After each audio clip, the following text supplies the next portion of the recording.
ఇక రుద్రాణినైతే ఇంట్లో నుంచైతే బయటికి పంపించేస్తారు. ఇక రుద్రాణి ఇలా అంటూ ఉంటుంది.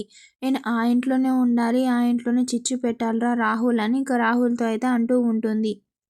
ఇక కావ్య ఉండి ఇలా అంటూ ఉంటుంది. ముందు ముందు ఇక మన బిడ్డకి ఎలాంటి ప్రమాదాలొస్తాయో అని నాకు భయంగా ఉంది అండి అని ఇంక రాజుతో అయితే అంటూ ఉంటుంది కావ్య.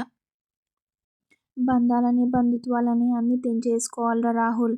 ఆ ఆస్తి ఎలాగైనా మన చేతికి రావాలి అని ఇంకా రుద్రానైతే ప్లాన్ చేస్తూ ఉంటుంది.